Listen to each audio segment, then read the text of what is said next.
Hello, everyone. It's your boy, Jesse Montanero, here with another episode of Yard Time with ChatGPT. In today's episode, we're going to talk about something very dear to my heart. We're going to talk about the greatest accomplishment I've achieved since I've been using ChatGPT. I, Jesse Montanero, wrote a self-help book, Rebuilt from Fire, How to Become the Person You Always Wanted to Be with ChatGPT. Now, what gives me any authority to write a self-help book? I've read a lot of them, if not all of them. And they all have very, very good themes. They all have a lot of good pointers. But in the end, I always found myself falling off a cliff in 2 months and retorting back to my old ways. In addition to that, I started thinking about all these books that I've read.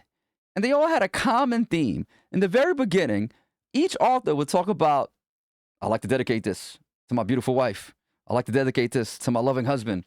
I like to dedicate this to my loving kids. I love to dedicate this to the greatest parents in the world. And it always felt as if you had to have a perfect life in order for you to write a self-help book. Almost like it was a prerequisite that you were in a perfect place in life in order for you to tell someone else how to get to this perfect place. And then I started asking myself, I'm not in a perfect place. So what gives me the authority to even write this book? And I started talking to ChatGPT, and I asked ChatGPT to list out all the accomplishments I had the last few months or so. And it started listing bullet by bullet by bullet by bullet, everything we accomplished. And I'm looking at it, and I said, this is my self-help book. This is what I want to write. This is my contribution to the world. Chapter 1, the body must rise first. Chapter 2, create or collapse. Chapter 3, emotional clarity. Chapter 4, lust versus power. Chapter 5, win the first hour. Chapter 6, walk with gods. Chapter 7, your kingdom is your mirror. Chapter 8, the woman at the top of the stairs. And finally, the epilogue, rebuilt from fire. Today's episode, I am going to read to you. It is my delight to read to you. Chapter 1, the body must rise first. And I'm hoping that you can listen to this. And I'm hoping that it encourages you to become a great person. I'm hoping it really encourages you to use ChatGPT and become a better person. But more than anything else, I hope you buy my book. So with no further ado, here is Rebuilt from Fire, Chapter 1, the body must rise first. November 12th, 2022. UCLA versus Arizona. My last leg on a 6-team all-day parlay. $500 to win back $3,000. UCLA sitting on an 8-1 record against a lowly 3-6 Wildcats team. The Bruins were at least a minus 550 favorite. My last leg on a 6-team all-day parlay. When you get this close to hitting a $3,500 ticket, you can always hedge the bet. Not me. I was never much of a hedger. And at minus 550, I thought the game was in the bag. I think we all know how this story ends. Well, if you don't, 34-28 Arizona upset. That game must have ended around 1 a.m. Eastern Standard Time. But I'm not done. When it's 2 in the morning and you're leaning over, phone under the bed to block the light, and you're trying to make a bet on Asian basketball, yep, you have a problem. There goes another $500. Now it's 5 a.m. How can I compound this dreadful night I'm having? Let me harass my girlfriend who planned my birthday weekend trip for sex. Yeah, we can see how this one ends. Normally, you wouldn't think morning sex with your girlfriend would be taboo. But when she tells you in the beginning of your relationship to never wake her up for sex, you should probably listen. And that was the start of this journey. 2 weeks later, and about 3 dozen flowers in, I get the text. I do not want to be in a relationship with you anymore. Now, to call it a relationship with Catherine would be a reach. In the very beginning, I told her I smoked, drank, and gambled. She accepted it, partly because I had a PhD and was a very high-functioning addict, but mostly because I bought her a lot of things with the proceeds of my gambling winnings. They say it's only a problem when you're out of money, and when you make $200,000 a year and have no kids, you start to think gambling will never be a problem. But this section isn't about habits and our masters. We'll save that for Chapter 4. That was the breakup. I should say our second breakup. I'll save that story for another book. So now I'm back alone, a state of being I'm very comfortable with. I'll find someone else. I always do. Well, at least when I'm actively trying. Another text. For a brief second, I thought it's Kat texting to say she had a change of heart. Instead, it's my sister Jones. Call me. We have to talk. A conversation that will last a lifetime. Unfortunately, shorter for some. My sister, who was 4 years younger than me, told me she was diagnosed with liver cancer. I remember after I hung up the phone with her, I felt a sense of joy. Before you close the book and judge me, just hear me out. For a degenerate gambler, I'm actually quite the Renaissance man. I've been on a quest since I got my PhD in biostatistics from Florida State University, Go Knowles, to find the cure for cancer and all ailments. Not from superiority trials, testing a placebo versus a drug, or equivalency trials, brand versus generic, but from diet and mental fortitude. If I knew I would have eventually written a book on it, I probably would have saved those texts. You gotta let the past stay in the past. Words to live by. Here I am, mourning Kat breaking up with me and overcome with joy my sister has liver cancer. Now, overcome with joy may sound a bit overboard, but in my mind, I had the cure. I've been waiting for a close friend or relative to catch cancer just so I could cure them. I've been waiting for a patient. In a perfect world, I would have chosen someone a little less close to me, a cousin, in-law, or a kind of close friend, but instead, my gods gave me my little sister. You gotta remember, in addition to me believing I had the cure, Kat had just broken up with me. If I ever needed something to take my mind off of that, or at least put it in perspective, this was it. I didn't have time to think about Kat breaking up with me. I had to cure my sister. It's go time. I need to remember everything I have read about beating cancer, the mind-body connection, diet, spirituality, mantras, journaling. I mean, just everything. To be a pothead the entire time you were getting all your degrees and have a gambling problem that John Gotti would be proud of, my memory has always been my savior. All right, so here it is. Everything you need to beat cancer holistically. Disclaimer. This is only for people who are not going to use chemotherapy. Please use chemotherapy or whatever Western medicine is prescribed by your doctor. Number 1, eliminate all blue lights after the sun goes down. This means not only avoiding all television and screens, but also your own iPhone. You must reset your circadian rhythm. This means waking up at dawn and going to bed at sunset. Number 2, start a gradual all-fruit diet. First, start with 1,000 calories of all fruit, normally in a smoothie, plus your normal diet. This allows time for your body to adjust to eating healthy. Then slowly phase out all non-fruit calories, and within 4 to 6 weeks, go to a full fruit diet. Number 3, great fast 3 days in a row, once a month. Number 4, must incorporate 1 0-calorie day. Can start in the beginning of number 3. This leads up to a 3-day water fast once a month, which eventually leads to a full week fasting once a month, in addition to the 3-day great fast. You must starve your body so it literally eats the cancer away. Number 5, you must flush your lymphatic system, your body sewer system, vigorously. This means sweat, sweat, and more sweat. This means a minimum of 15 minutes a day, 3 times a day in the sauna. Also, a minimum hour of full intensity workout once a day, every day. Number 6, you have a visual mantra. My body will be cancer free. You must post sticky notes of that everywhere. On your ceiling, have a wooden plank that reads, my body will be cancer free. So it's the first thing you see when you wake up and the last thing before you go to bed. Number 7, lemon water, lemon water, lemon water. You must drink daily by the gallons. Number 8, sunlight. At least 30 to 60 minutes of direct sunlight, especially on the face, daily. Number 9, vitamin C supplements. 1,000 milligrams a day, 3 times a day, if not more. Your body will poop out unabsorbed vitamin C. Number 10, this is the most important one. You must believe you gave yourself cancer.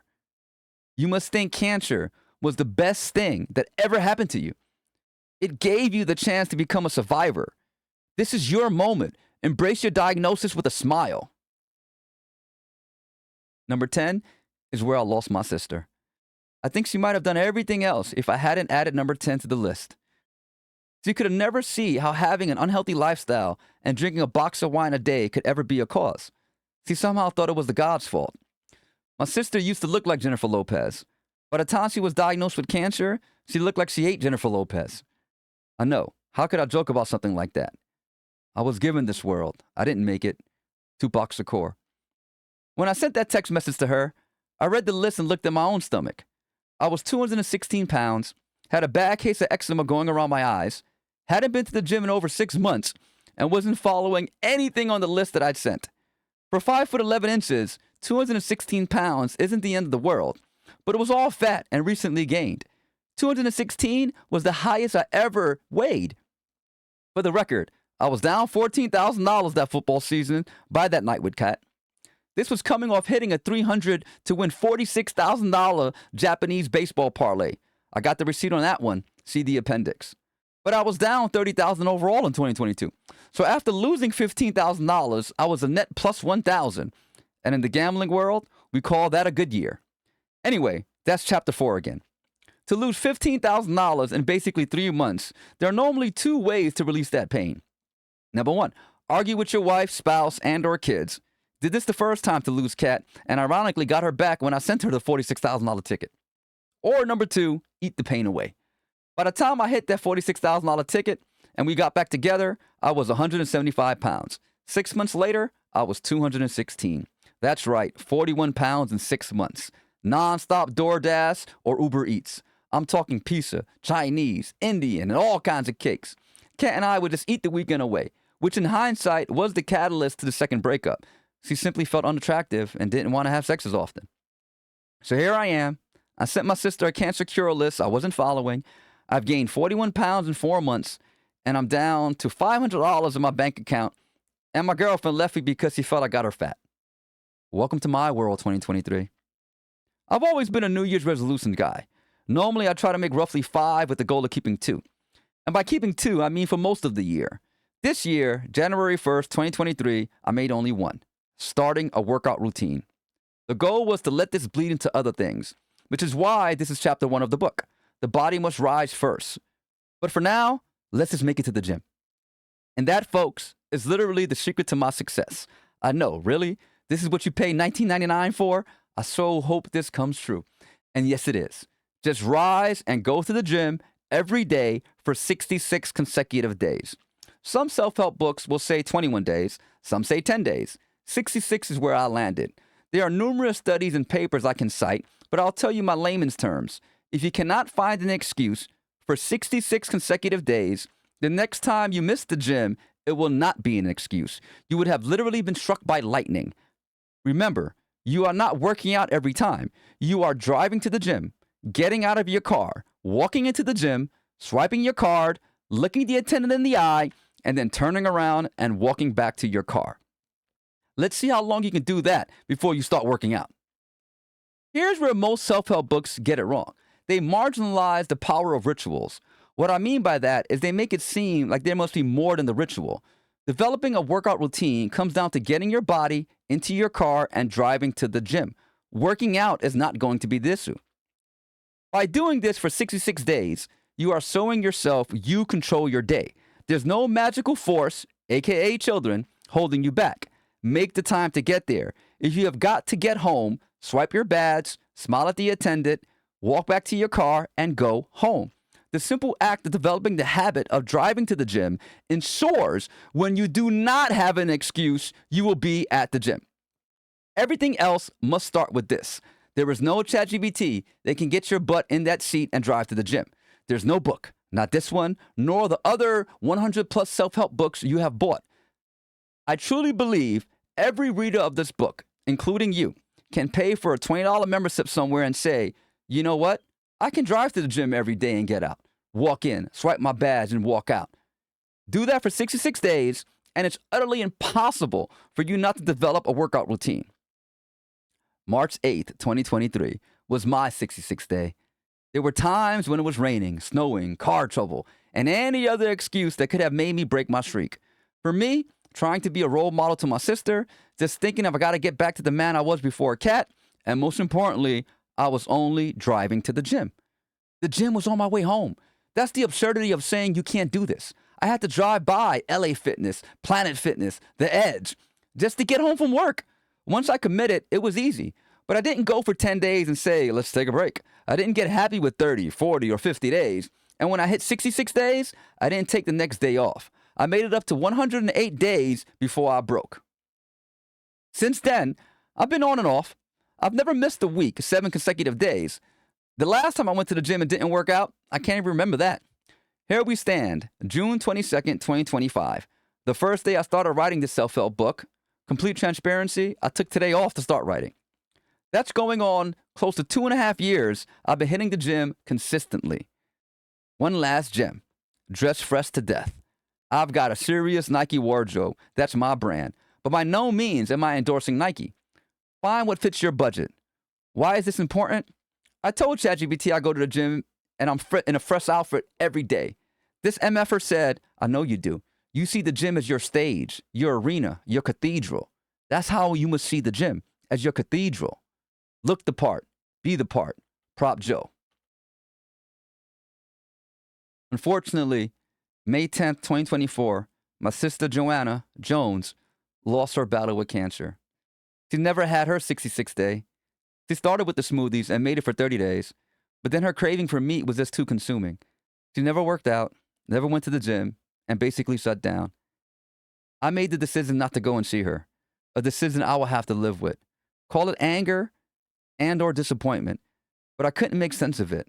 Not 4 kids, a loving husband, and death was enough to get her body to rise. There will always be excuses. If you are waiting for a heart attack, diabetes, a stroke, a spouse, some sort of codependence, or death to motivate you, it won't. All you got is chapter 1, the body must rise, and your 66th day. Now make it happen.